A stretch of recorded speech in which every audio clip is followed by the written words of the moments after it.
Hello and welcome to episode 49 of the Movie Bros podcast. We are your hosts, Duncan and Hayden. As always, I'm Duncan and he's Hayden. Hello, hello. Welcome back, everybody, or if you're new, welcome in general. If you are new, this is a weekly discussion, banter, ramble, rant, argument, whatever you want to call it, where we pick one movie, we watch that movie, we then talk about and do all the things I just said with that movie, and then we post it for you fine folk to listen to.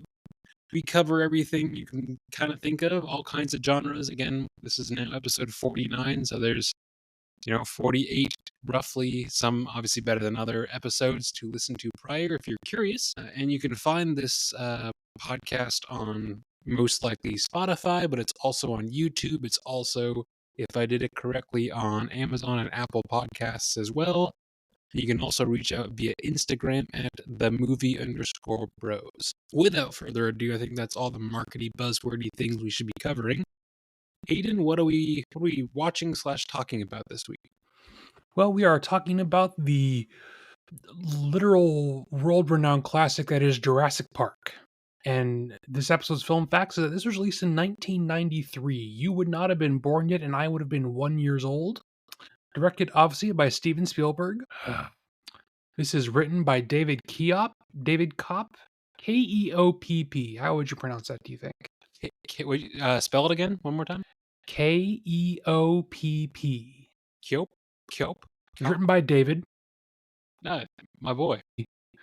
My boy David. Well, actually, we joke, but he actually shows up in a whole bunch of other movies, too. He's a fairly prolific screenwriter.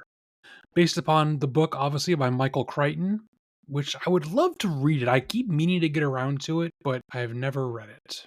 Music here, obviously, by John Williams.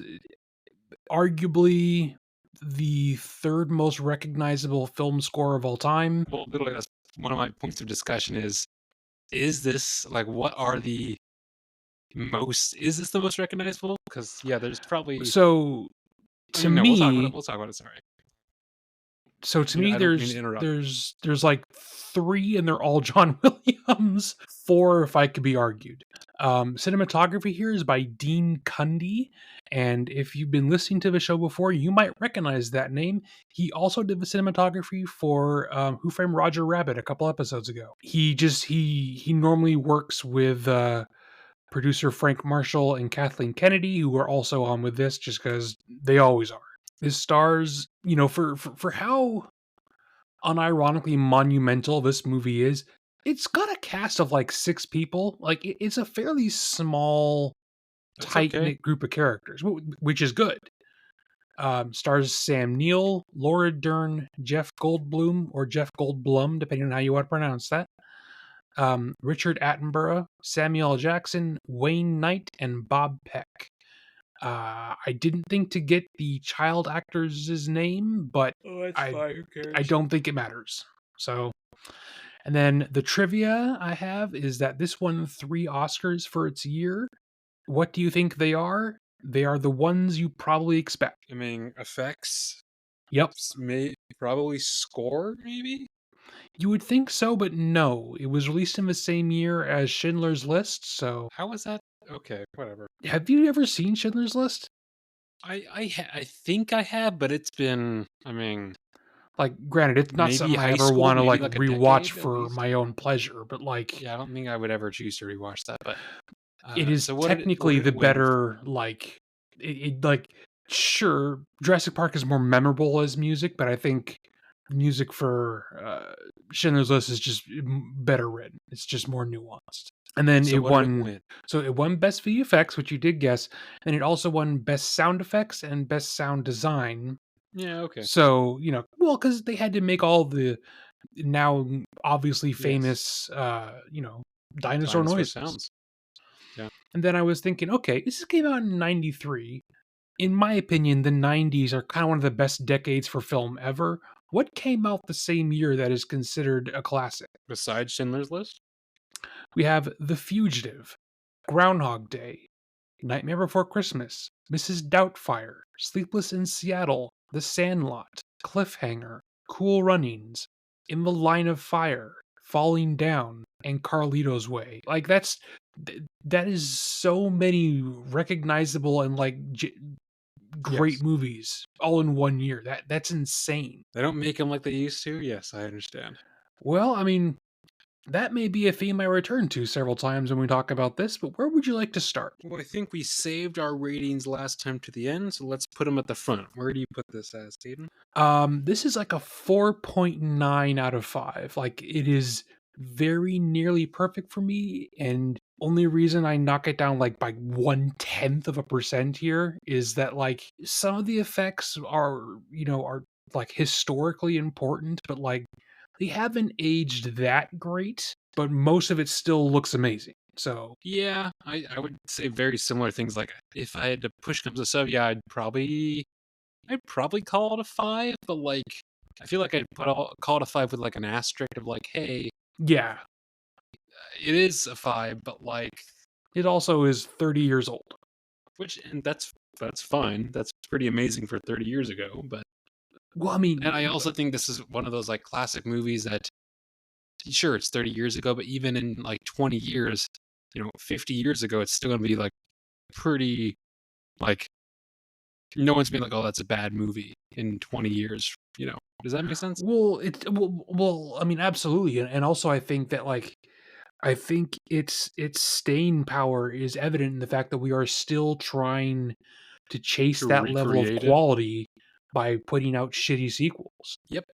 Well, I mean, we've done our ratings. I guess we can just kind of go through the chronological here. I didn't write down like a play by play, as it were. I kind of tried to take in more general ideas I wanted to discuss, I guess. The first one I have here is that as a kid, this movie scared the shit out of me. I think it did. I Like, don't really remember, I just, I'm but I'm sure sure I I saw probably this. saw it. Oh, I'm sure I probably saw it older than when you saw it, if that makes sense. You probably saw it at a younger Oh, age than definitely, I did. yeah. Well, I mean, I don't know what age I probably would have been, but it was. I mean, I was probably in elementary school, so I mean, it's a scary movie for a kid. Of course, but not. It wasn't so scary that it wasn't like a. It's still Spielberg. It's Well, not yeah, like like you could still take a kid to see this though, for sure. if you wanted to. But I also on this rewatch because I noticed how this stars two even for its day normal looking people. Like Sam Neill well, is not a Chris Pratt. And I mean, and yeah. no offense to Laura Dern, like she's not ugly, What are but you she talking about, looks like dude? a She's a normal. hottie, She is, but like she's but she's believably not Scarlett attractive in this. Johansson or Bryce Dallas Well, Howard. right, like that's as much as I do enjoy aspects of the newer ones, it is kind of ridiculous that you have male and female models essentially running around in the jungle. Like it is Sure. these look like real people. Especially, I mean, he is like the uh mainstream adjacent sexy, but Jeff Goldblum's whole bit, he's not a normal guy, but he's yeah, At the time, he was kind of a sex symbol, so that's not that weird. Like that makes sense. But I feel like it was refreshing to see the leads of an action adventure movie not essentially be Brendan Fraser and Rachel Weisz. sure, I can get that. Which don't get me wrong, I love me some Mummy, but that's so obviously a romanticized version of those of like real people. What else do you have? Well, let's see. Sam Neill's island fit, like the bluish denim and then like the tan khaki, even the little like red bandana that he ties off. Love it. Yeah, I would wear it. Uh, simply the idea of this movie, like the concept. I feel like when they first like, oh, what if there was an amusement park and real dinosaurs and things like that is a you you must know even before you make the movie, like, oh, that is a like multi-million-dollar idea. Like that's pretty fucking awesome. yeah, for sure. Let's see. I mean, I feel like there are so many classic lines throughout this, but I'm just going through my notes top to bottom. But uh, even way before it actually happens in the movie, because I've seen this before, I always think of anytime like the ranger dude, the Australian guy, I always like, oh, clever girl, because like right before gets eaten, but like Shooter. Yes. yes, yes. I don't know if you've seen any of the, I didn't have a chance to look, but I don't know if you've seen any of the behind the scenes stuff on how they made the dinosaur sounds. But I was Yes. just curious what that might be because I don't know. Oh, so actually, it was either last week or the week before. I had mentioned I had watched a movie at the parents' place called "Making Oh Waves," yeah. which was Hmm. about sound design, and they mentioned some of the things that went into, at the very least, making the T Rex noise, and it was like a bunch of huge like actual animals mixed together, and then a modulated version of a pneumatic lift going up and down to make it just sound loud and scary. Hmm. That's pretty cool. Yeah, I mean, I don't. I'm sure I have a special feature on my DVD that I have, but I don't know it off the top of my head. I was just curious.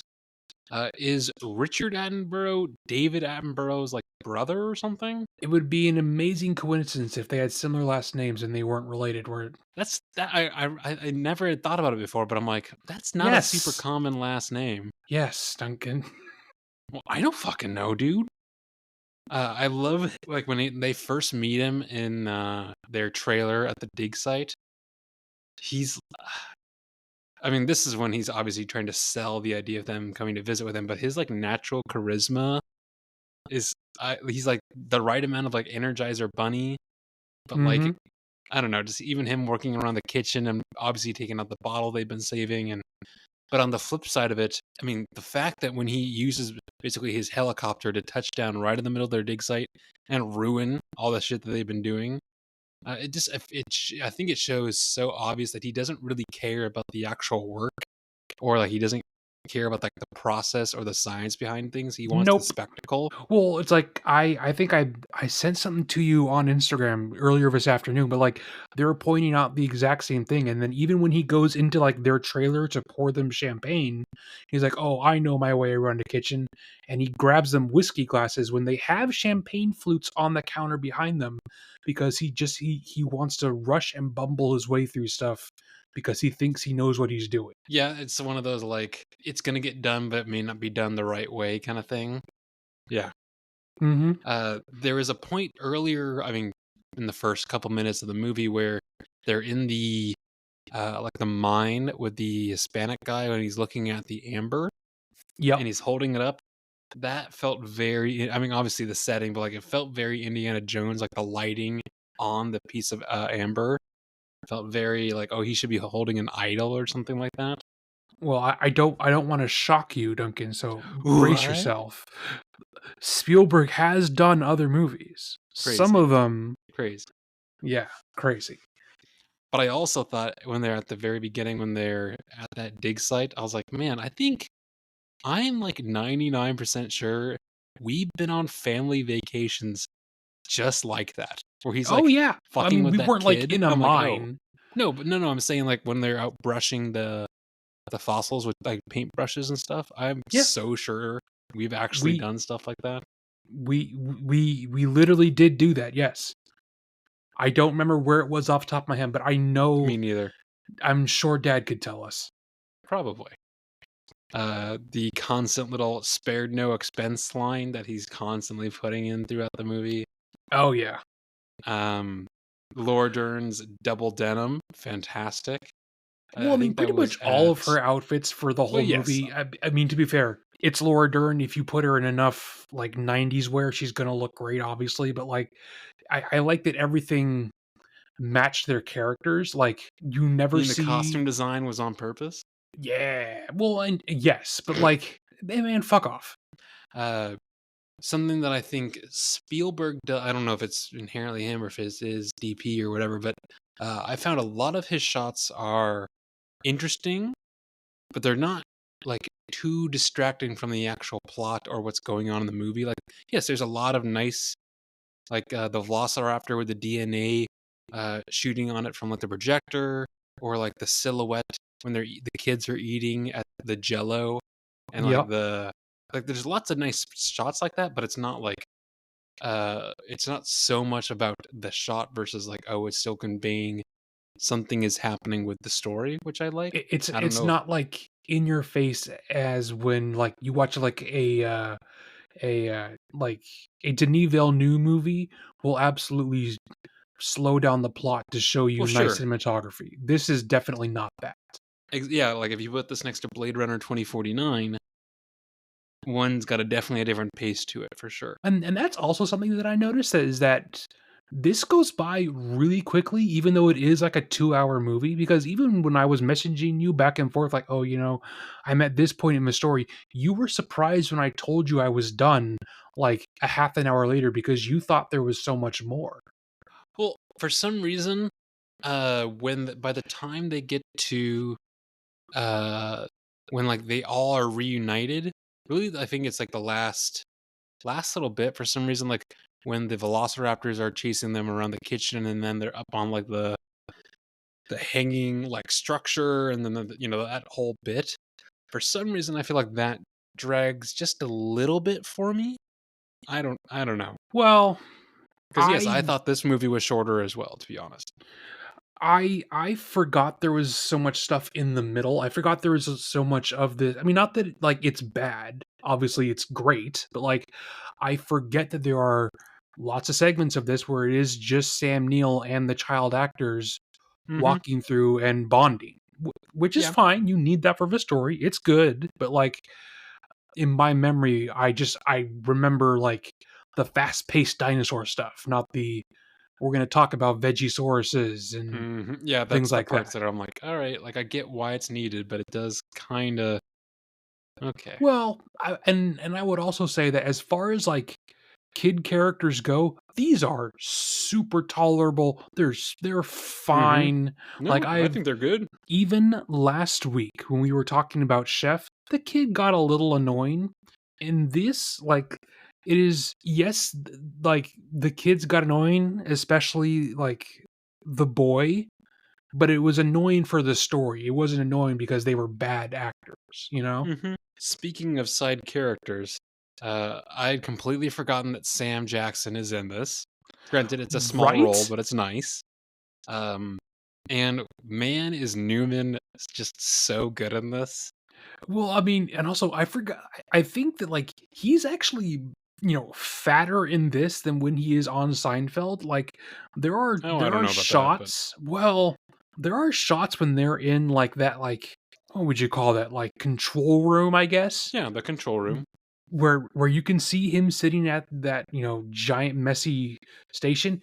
Dude looks like he's like 400 pounds. Oh, I don't know about that, but But yeah, I mean, he's great. I mean, literally the first thing I have written down here because I had just gotten back from the gym and then put this on. It was like he's inhaling all that like Dominican like food out on the yes. beach when he meets Dodson. I'm just like, oh, that looks fucking good. It's like roasted pineapple and stuff. Mhm. Damn, it looked good. Something I thought about this, and this is not this movie specific, but I think this movie does it really, really well, is some movies pander to like uh having things in the movie strictly for like making merchandise off of it. Like a lot of the Ewok stuff. Yeah, yes, However, Ewoks for sure. this I feel like there's so much fun, like naturally built in merchandise and like all the cool logo stuff, the hats, the shirt, like the polo shirts, the Jeeps. Like you can literally buy Jeeps today with all that I pins like this, like I super cool. actually almost wanted to buy one of those before I got the Beetle. But like with that in mind, I was thinking like, oh, there are some movies where the the brand of the movie is such a like ensconced part of that movie that it doesn't feel like it's trying to be like this is merch, buy me. That it's just so like the red hats in Life Aquatic, or Sure. like I know you've got alien stuff. I have yeah, I have too much alien stuff. But just I appreciate movies that have stuff like that, that it doesn't feel like it's inherently trying to be like it wasn't put into the movie just so it could be used Sure. Well, later and on and for I that. You know what I think mean? oh, absolutely. And I think that this actually kind of goes out of its way to show the audience that there is merchandise, but it was literally made for the movie, because there's a shot where Laura Dern and Attenborough are back in the like the resort area, and they're eating the ice cream, right? Mm-hmm. And the camera pans through a gift shop, and you Oh yeah. see all the merchandise that they would eventually sell. I thought that is so clever. Like, you don't even almost have to advertise it, because the movie's already done it, and the audience won't even have noticed. Yep. It's very smart. Let's see what else. So the iconic first shot when they see I can never remember which name it is, but the first dinosaur up close. Yes. Um, wow, it's such an icon. I mean, it's so iconic. I mean, and for 32 years old, that special effect still looks great. Like, Like no, it's I not like wanted to find a way to amazing, point but out, like, oh, it's this pretty looks good. muddy. This, like, it still looks just as impressive. I don't know why this line has always like every time I watch this movie, it bugs me. I don't know why, but right after that, like first iconic shot when they're like looking at all the herds, Sam Neill says, "Oh, they do travel in herds or whatever," and like it doesn't mean anything. It's a throwaway line that's like in the movie for about 6 seconds. Can't stand it. Don't know why. Can't stand it. I think it's Really? so dumb. Oh, I think it's so fucking dumb. Like, Why would it do be like dumb cat? though? Well, He it studies feels. dinosaurs. No, He would have I had understand theories that. about how they moved. Well, it just it was one of those like that is the end of that scene, like the like big huzzah of oh we are at this park that has dinosaurs. I don't know. It felt kind of like But that's it not felt the end of lame. that scene though. Like, it ends off with the really great pull back into Richard Attenborough's like close-up shot, where you can hear Sam Neill asking him, "How have you done this?"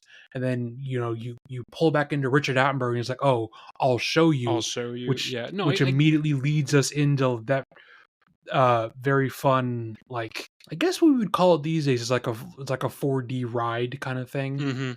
Well, yes, that is the end of the scene, but I feel like again, even when you listen to like the music, the like big upswing is when Sam Neill says they travel in herds. Like that's when they're like, "Oh my goodness." Okay, I don't well, know. It's a dumb hill to die on, but that's the hill I die on. well, I'll let you bleed out on it. So, some of the more, like, I guess, discussion worthy things that I wrote down are, and granted, I think I mentioned, like, in a couple episodes ago, I have recently rewatched one of the newer ones, and so I guess it was fresh in my mind when I was comparing what this obviously does so well and what those ones are missing, is that this is actually not just about dinosaurs. Like, yes, the dinosaurs are there. That is the way we are experiencing this movie's moral, but that's not, we're not watching this to see dinosaurs. We're watching this to see a story about, unchecked greed and unchecked ego, and showing the corrupting power of unchecked science. Like, this has some really interesting themes and you know underlying messages that it wants to get across. And then when you watch the new ones, it's just like, hey, what if we made genetically engineered, like, super dinosaurs, and they chased people for 2 hours? Wouldn't that be fun? And I think Well, that's what makes when this one you so much better, because sure. I think if you, like, looked at it objectively, the new ones look better than this. But because this has such an actually, like, well-rounded story that is about something, this makes this movie so much better. Well, when you think about it, it is humans trying to play God, and that's both the new ones and the old ones. But the difference is the old one was the original. Like by the time you get to the new ones, yeah, it's the story hasn't changed, which we already have gotten in a relatively perfect form, and we liked it. And when Yeah. you remake it and it's shit, even if it looks again, yeah, even if it looks amazing, which, I mean, I don't Like, know. It's hard from to. an objective, like, has the CGI progressed, I guess? Well, yes, sure, but like I'm thinking, just all the overall, even the aesthetics of everything. I don't know. Some things don't always translate to modern day. Sometimes it's like Nope. Yeah. Well, and that's another thing is that I think what this movie gets remembered for very deservingly, but it's remembered for revolutionizing the way we see computer animation, which it definitely deserves that. But like, it is full of so much like amazing animatronic work that it a lot of people attribute those Sure. scenes to CGI when it's actually not the case. There's a there's a real tangibility to those things that you can't really replicate. Sure. And I mean, even like everyone thinks of sure the T-Rex because obviously that's the big one, but like even the like all the stuff that they do with that Triceratops, super amazing. Oh, like that's one of my favorite effects of the movie. Like it's so convincing and like Yes. I to watch that as a kid. I mean, even watch that now. I'm sitting here thinking, how are they doing this? Because that's so well done. And of course, they then follow that with that is one big pile of shit. Again, there's so many bits where like this is something that again maybe a side tangent, but like when you think about what Jeff Goldblum really does in this movie, I mean, He looks slutty. He hits on Laura Dern, and he takes his shirt off. That's kind of it. oh, yeah, gets his leg broken or whatever. Uh, yeah, he doesn't again like, and he's just constantly fucking with John Hammond. Like he's when he's Oh talking yeah. really close into the camera and does a little thing, and then John is like, "I really hate that man." Oh, dude, it's Mm, so good. It's it's a good laugh every time. and when you look at like even, I mean, we talked about this earlier, but like even their costuming and their aesthetics, like everyone else looks like they're meant to be there, like they are part of like Yes. like, and he's like, "Nope, I'm just gonna look hot as fuck in this leather jacket." I'm like, "All right, dude." Well, and also like, okay, they're dinosaur scientists. That makes sense. Like, they try and be like, oh, he's a theoretical physicist. No, he spouts bullshit philosophy the entire time, and then More nearly or gets less, yeah. eaten in nearly every scene that he's in. He doesn't do shit. And then jumping back to the animatronics, sorry, that was a side tangent, but like even the when they like hold the light up, like the kids hold the light up to the T-Rex and the pupil dilates, like Oh, come on, dude, that's that's so fucking cool. incredible. So The I go ahead. think that is, I mean, arguably the most important scene of the movie for a Sure. lot of different reasons. It's like the big reveal of this is what the dinosaurs look like. It's the big reveal of this is what our CGI can do, but also it's the big reveal of we have a literal life-size animatronic, like, neck piece essentially for the T-Rex, and like it's just as impressive. Like that whole scene with the rain, with the dappled lighting, you got the flares going, you got him breaking through windows. Like it's probably a perfect scene. Like I don't know if you could do anything to improve it. It's so well done. And then yeah, pretty much perfect. But again, that's why like it didn't. I want to give this a 5, but there are small little intangibles. If I'm being really super nitpicky, but I Sure. love like when they are the must go faster when they're driving away in the Jeep, but then Yep. it cuts, which is a it's again, I love his whole character is not overly needed, but like it's Well, such a good he's essentially comedic relief because which I think past grounds like the this. hour 15-minute mark of this movie, it becomes essentially a horror movie. hmm I love like when they're either way they're in that Jeep, they're driving away, and like they cut to the side mirror, the whole like object is closer than it. Dude, no, that's a great shot. That's It interesting, is. I mean, but it's both a good shot and it's a great joke. yeah, but again, it doesn't distract from the we're focused on this dinosaur. Again, it's cinematography that is interesting but doesn't distract from the story. That's what I think this is one of the big one for this movie for me at least is that. Well, I mean, and I was kind of looking for things like that as well. And then what struck me about this is that so much of the lighting isn't realistic, but it is so dramatic. Like especially that opening scene where they're loading the velociraptors into their paddock. There's Sure. like spotlights coming out of every single corner of the scene. There's smoke, there's fog. Like it is definitely not realistic, but it looks so dramatic and interesting. And they carry that kind of that that that scene lighting through for the rest of the movie, and I think it really helps it. Sure. I love. I mean, it's again. I feel like it's a classic, but the fence shock joke is Oh, so or they good. nearly kill Oh, a child? Yes. well, no, like right before that, where he pretends that it's electric and he's holding on, and they freak out. And of course, then like that's what again. This is where I think the child actors actually worked well. Or Mhm. I don't know, like it felt like you saw enough of them trying to bond, but also being annoying.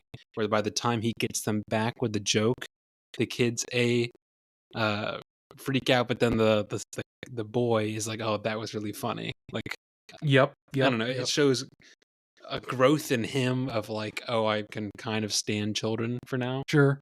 Well, and I like how it really drives home how much it actually takes to convince Hammond that he's in the wrong. Like, up until maybe the last nearly the last part of the movie, he's still trying to be like, "Oh, we can do this again. The next time it'll be Mm-hmm. perfect." Like, Yep. and then the universe, if you will, keeps going, "No, here's what happens. Here's more velociraptors. Here's your grandchildren nearly being eaten." Like, it kind Mm-hmm. of reminded me of A Christmas Carol. Like, no, Scrooge needs to be told over and over and over again by different ghosts that he's, miserly and needs to change his ways. And in the same kind of fashion, Hammond needs to be told over and over and over again that no, you are out of touch with the reality. One other thing, which is where I put an asterisk for a 5, is I don't love. I mean, again, at this point, it's only in the last about 10 minutes of the movie, but the whole hacker thing with the computer that the girl does, I Um, don't love it. That's, eh, I I I do don't love think it. it's a That's little all. bit cringy and dated, but I don't. It's not there long enough for me to like really complain. I guess like if it was more of the movie and it was more of her character, I would find it more annoying, I guess. One thing that I actually came away not really enjoying is that the final couple shots of this movie seem to be a little tacked on. Like Of like the when birds they're or the, what do you mean? well, yeah, they're flying away from the island, we're having our nice moment of, Laura Dern looking over and seeing, oh look, he's finally bonded with the kids and yada yada yada. And then the end of your, you know, exciting, scary dinosaur like moral driven movie is we're gonna do like a 5 minute like extended shot of pelicans. I Well, I just think it, I get the point they're making. Like yeah, I get it.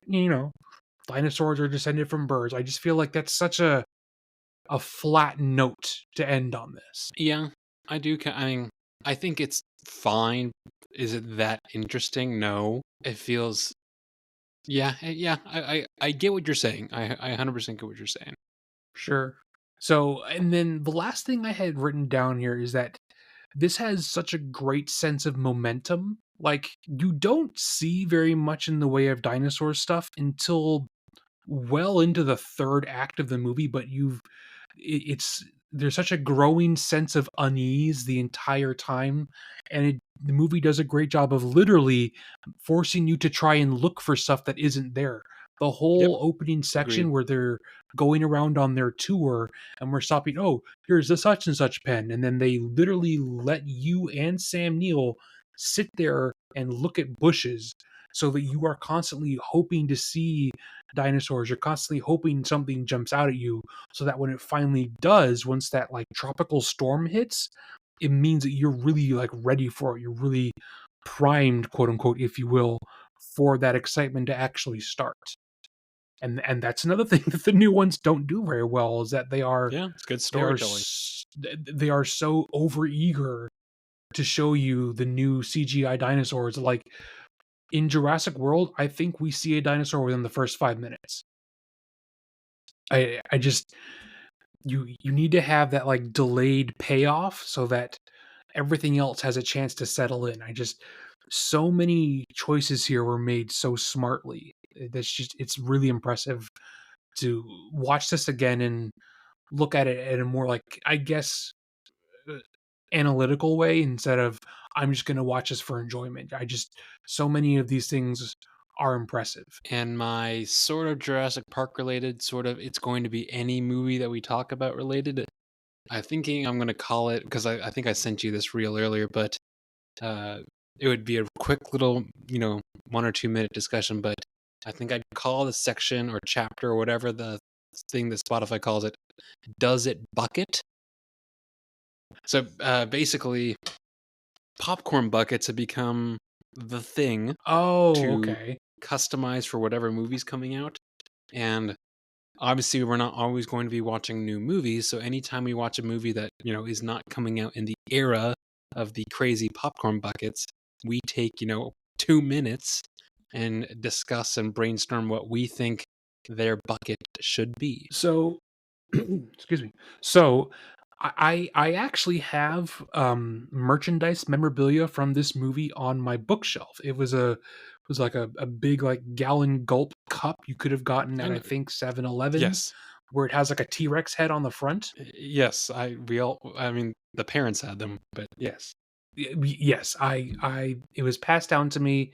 I think it's very cool seeing it on myself. I think it'd be something similar to where it would be like the T-Rex head, but he opens his mouth and like or like the top of his head comes off and you can eat out of his open jaws. I think that would be fun. Yeah, I think it's got to be a T-Rex head. I think that's really the only. I mean, it makes the most sense, and like, yeah, open the jaws up. Well, I guess you could also probably do something like with the velociraptors, but they're a little too small. Yeah, I mean, you would need something with a big jaw. Yeah. But yes, like that's again, this might be a literally like a 2 minute conversation, but and sometimes it might be really obvious like this. But I'm thinking backwards, like, oh, Master and Commander, do you put it in a ship or is it in a Mm. cannon or I like think it's his Tron? hat. Do you have a? Oh, I like the hat, but see, that might get misconstrued with like Napoleon or something like that. Oh, I guess so. But I'm just again going forward. Take it, the 2 minutes or whatever. Does it Okay, bucket? so In some movies, okay. it may not work. So our last movie, Chef, what would you make the bucket? It would have to be a little food truck. I mean that I guess Not that's with an like obvious me. I don't one. know how fancy you'd want to make it with like moving wheels or anything, but like yeah, you just open the top or whatever. The whole inside is full of pop. I don't know. Sure, sure. I mean, I guess that's an easy one. I hadn't thought of. When we if when you listen to this, folks, you if you can check our Instagram story because hopefully the reel that I sent. I think I sent it to the movie bros and not Hayden, but As I say, that um might be why I didn't see it. either way, it's basically like these two dudes doing like a comedy bit of like how ridiculous can we make all these crazy popcorn bucket. It's very funny, but that's what made me think of, oh, I wonder if we actually had a discussion about this. It'd be interesting. But Sure, I think sure. that is the last sort of Jurassic Park related thing I can think of. Is there anything else you've got, Hayden, before we switch I to mean, something else? I had the thought of, okay, well, we could talk about our feelings of all over 5 of them, but this isn't Nah, like the Star Wars episode, so we may not need to do that. I think we're good. Well, moving on, folks, we're going to go towards a section called Icebreaker Audio. We're going to ask a question, and this would be something you would hear at a new job, perhaps at, you're starting a new school. This is general, like, getting to know you information that help you guys know us more as human beings and less as disembodied voices. So, Duncan, I believe it's your turn. Do you have a question for us this week? Have we talked about sauces? What do you mean? Okay, how do you quantify a sauce? Like, is salsa a sauce? No, because it's chunky. Sauce to me is like smooth viscosity. It's like it's Well, like a ketchup. It's like a mayo. It's like a mustard. That kind of a thing. so wait, are all condiments sauces? Not all condiments are sauces, but all sauces are condiments. Okay, well, I also think like there are lots of different kinds of salsas though, because like there's super chunky. I don't like super chunky salsa. I like really blended, like basically a condiment or like a sauce salsa. Yeah, same here. Because like I wouldn't consider relish a sauce, but it is a condiment. Yeah, okay, that's fair. That's very fair. What about like is cheese like a queso? Is queso a sauce? I don't think it feels not a sauce. Queso literally means cheese sauce, so Well, no, yes. queso just means cheese, Hayden. Does it really? I thought it Yes. was literally cheese sauce and okay. No, So queso is I just cheese. think queso specifically is sauce because it is smooth. It is like, it's got the consistency of pasta sauce. I think that queso is sauce, Like, okay, is relishes, I guess. what about guacamole? What is guacamole? Is that a Mm, dip? What's a dip? I think it is a dip because it's firmer, right? Like okay. Well, you asked. Okay, see, I No, no, think that that's I thought that guacamole is a dip in the same way that like sour cream is a dip. It's not a sour sauce cream is a because you dip. couldn't put it in like, yeah, for like, chips or vegetables or But see, something you like that. say that, I've so hold I've on. I've seen it. Sour cream and mayo had the same kind of texture and viscosity, but mayo is a condiment, right? I And don't sour cream believe is a they dip. did. In my opinion, I think that mayo is both disgusting but also is a different texture. I I think it's a little bit thinner, so you can like, you can put it in a tube and you can squeeze it out like revolting toothpaste. no comment. Guac. You No. can salsa? I don't know. Well, okay, so to be Or fair like though, I what I about prefer hummus? my hummus is a dip. It's not a sauce because it's thicker. You run your pita chips through the hummus. You don't squeeze the hummus out onto the chip. I don't think even with sauces, I don't squeeze sauce. I mean, put sauces on a plate and then you dip them. I mean, if you're eating weird fancy food, yeah, but like I don't think that's necessary. But see, I don't know. I feel like uh, soy sauce is too much of like a liquid to be like, I and don't I you're gonna think it's group on that like in at this. That's too much. I think it's on like the very far end of that like bar, if you will, because I think it's similar to like A1. A1 is really thin, but it's still a sauce, right? It's the same thing as like Frank's. Like Frank's is really thin, but you wouldn't call that a dip. I I wish I could like it, draw like a Venn diagram of like and work this out to make this make sense. Because all the things that we're saying, I think, are fairly accurate. But I would be curious to see how it actually looked when you like put it out in front of you of how these things overlap or don't overlap. I think what we do is that we go to our Facebook, or not our Facebook, we go to our Instagram page and we make polls about this so people can vote. I mean, have at it. I mean, I don't know what kind of how much data coming back you're gonna get, but Probably not that much, I'll be honest. But okay, that was just a quick little icebreaker audio of what we consider dips and sauces and what else did I I'm say? not quite as anal about it as Tony Collette in Mickey 17, but No, well, no, she wasn't anal. She was just obsessive. that is the same thing. Anal is more like organized. Obsessive is like that's all you think about, that's what she was always only thinking about sauces. I've always considered those to be, synonyms essentially. I would say they're more like they're adjacent, but I don't think they're synonyms. All right. Either way, from there, folks, usually we talk about either what we've just watched in the last week or so on our own, or if there was any new trailers or anything coming out that we're excited for, that kind of thing.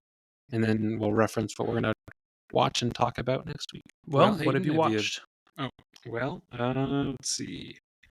Not a ton. I will say I've been wanting to watch the 4th season of True Detective because I've heard it's really good, or at least almost as good as the first Is that season. the one with Jodie Foster? Correct. But I've only seen the season 1 and 2, and I don't know if it's my OCD or what, will not allow me to just jump to season 4. Well, if they're So not connected, you probably no, could. they 100% are not gonna like. I definitely could, but I cannot. So I'm almost done with season 3, which there are parts that are good and there are parts that are not good. It stars the guy who's supposed to be the new Blade, but Yep. it's never going to get made. Um, Yeah, probably not. it's never going to get made, and I don't really care. Either way, he's good in it, and I've just been burning through that. And just in case you're curious, folks, if you want to hear more about what I watch in a week, I do a separate podcast called Dunk's Movie Corner or Dunk's Movie Corner Pod or podcast. Basically, it's just a quick little recap of exactly what I watched in a week. However, since Chef last week, I watched something called Last Looks. This was 2021. Kind of an interesting cast. This is Charlie Hunnam, Mel Gibson, and Maren Baccarin, the main chick from Yep. Fire. You know who she is. Yeah, Clancy she's hot. Brown. She's very attractive. Yes. Rupert Friend. Yeah. Dominic Monaghan, the guy from Lost and Lord Was of it the Rings. just people who were currently unemployed at the time? It is a weird hodgepodge group. It's a detective noir set in modern LA. Huh. It's sort of got comedy beats. It had all I even talk about this in my other podcast, but it has all the ingredients for something that could be really good, and it's missing something. I don't know what it is, but it's missing something. So I watched that. I watched. I don't know if you've ever heard about this, Aiden. I had never heard of this.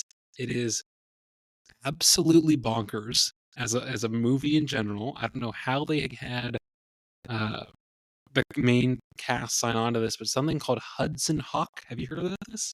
Yeah, the name sounds familiar. This is 1991. This is directed by a guy named Michael Lehman. He also did Airheads. He also did Heathers with Christian Slater. Sure. He's done a few movies, but so this stars Bruce Willis. This is early 90s. As a cat burglar employed by someone to steal some art paintings. And that sounds okay. That sounds interesting. That sounds like fun. Yeah. Oh my god.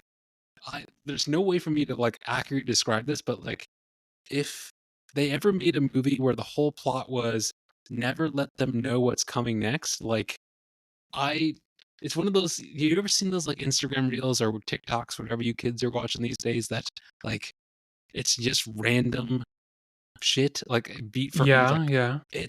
I don't even know how to accurately. It feels like something that was Nick it a Cage, comedy? I don't know. I don't because again there was action and seriousness, but also really weird. Again, I feel like this should have been Nick Cage at the helm and not Bruce Willis. Let's see if what the top reviews on Letterboxd for this is The Da Vinci Code for assholes.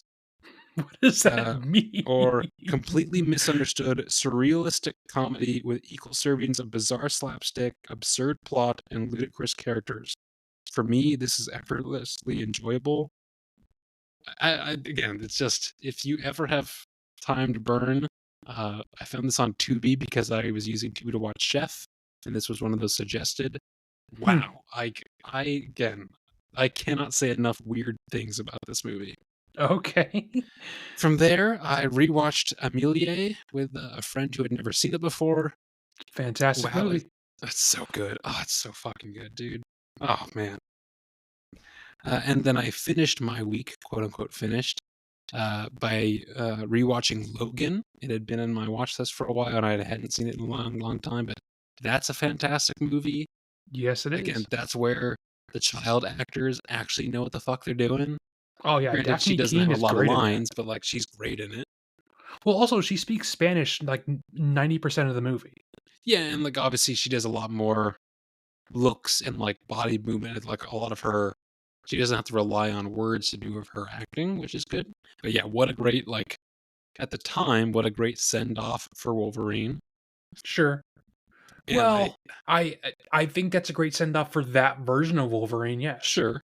Well, no, and I'm glad that he got that send off, and I mean, I think we literally reviewed Deadpool. I mean, it was an early episode, but we literally reviewed Deadpool and Wolverine earlier on. But there are people who lump those two movies together, and they are as far apart as you could probably possibly make a movie.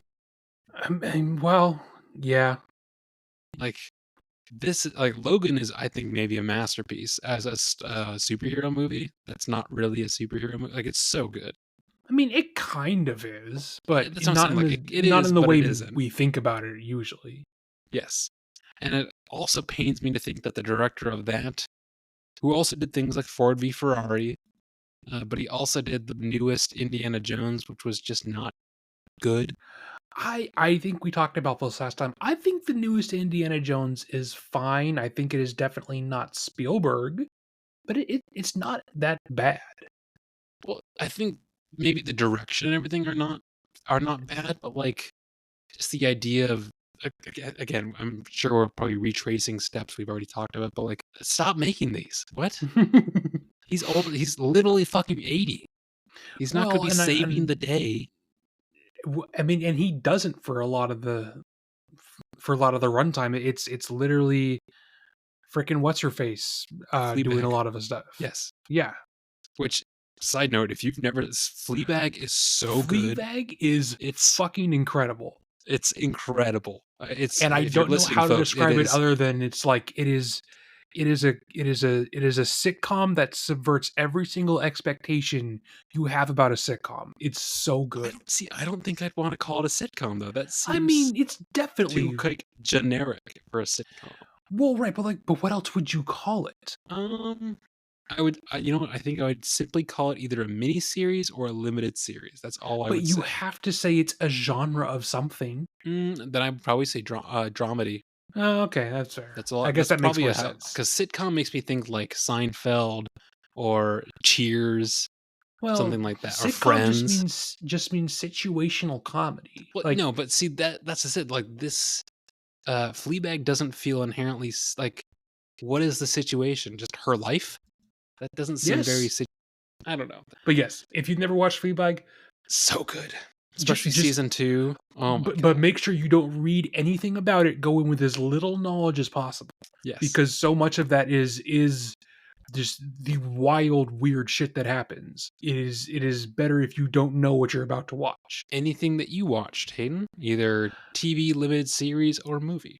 So I watched the Super Mario Bros. Movie just kind of idly in the background, if that counts. Yeah, I think and I do like enjoy that's that how movie, that movie but might like be supposed to be. That's like it's mindless fun entertainment that you don't have to literally put one single ounce of your brain cells towards. It's fine, it's fun, it's colorful. You have it on the background when you do other things. That's how it's meant to be enjoyed, unless you are actually a child. And then I watched Thunderbolts finally. Oh, I haven't. Okay, don't tell me too much. I won't like spoil stuff, but like I enjoyed it. I think people who are coming out with like all these glowing reviews might have a little bit of recency bias.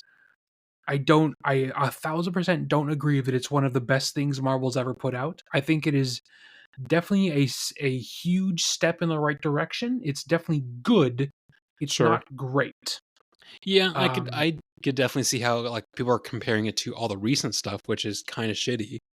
Well, right, like people are like, oh, this got like a 93% on Rotten Tomatoes. It's like, yeah, that's because for the last roughly 6 years they've put out unmitigated crap. Because if you only compare it to that, yeah, this looks like the next Endgame, but it really, really isn't. Is Sentry cool? Is the Void cool? But don't have to. This yes or no? Yes and no. Okay. Right. So I think my biggest gripe in a non-spoilerly way is that the pacing for it is kind of all over the place for me. I think it takes a really long time to get going, and then we maybe get 10 minutes of Sentry on screen at the very end. It's kind of lame. And he's still cool, but like felt like we were, it feels like it takes an hour and 10 minutes for us to finally get there. And there are fun and there is fun stuff happening, but in the back of your mind, especially if you've read the books, you're constantly thinking, okay, when are we going to get to the Void? When are we going to get to Sentry? When is Bob finally going to, snap and lose his hold on reality? Because that's what you're waiting for. And don't get me wrong, there is fun stuff, there is cool stuff that happens in between those moments, but for me personally, I kind of wish there was more of that. Well, sure. I mean, I think I've referenced this every time we've talked about this prior, but like, he's kind of the main reason I even want to see it at all. Period. So, I mean, don't get me wrong, he is mostly Bob the whole movie sure. until like the literal last quarter of it. Which if you want to end your movie on a big note, hard to go wrong with the Century. But like, I don't know, kind of would have liked more of Century. Okay.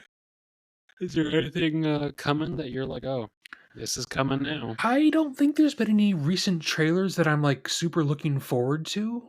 I'd still like to go see Bring Her Back, the new horror movie by the people who did Talk to Me. But other than that, not really.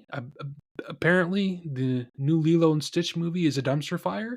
But shocker, right? Yeah, I mean, Disney's kind of full of idiots, so that tends to happen.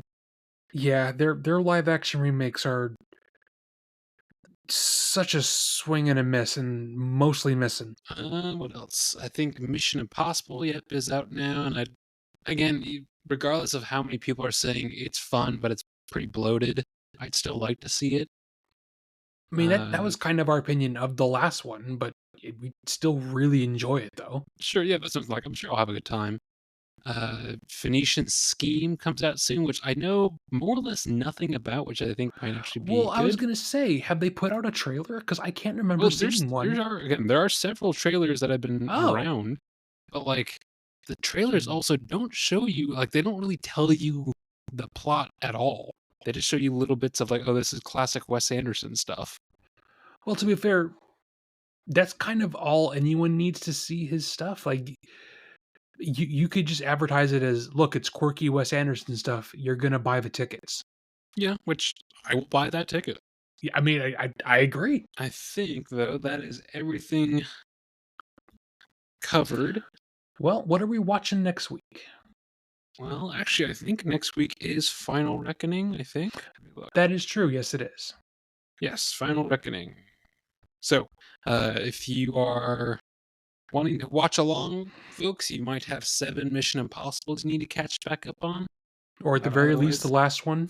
Yeah, I think at least really the last one. Again, but as this has been at my work, they apparently bring back and reference a lot of stuff from basically the first 7 movies.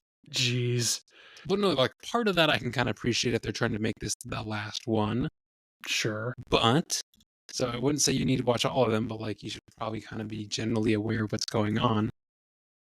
Yeah, so that's coming next week. So if you want to plan ahead. Otherwise, that's been Jurassic Park. If you like it or don't like it, tell us either way. If you want to hear more of Does It Bucket, let us know. If you know what a sauce is, or a dip, or a condiment, let us know. Otherwise, we will catch you all next week for episode 49? No, episode 50. Episode 50. The big episode Final 50. Reckoning 50.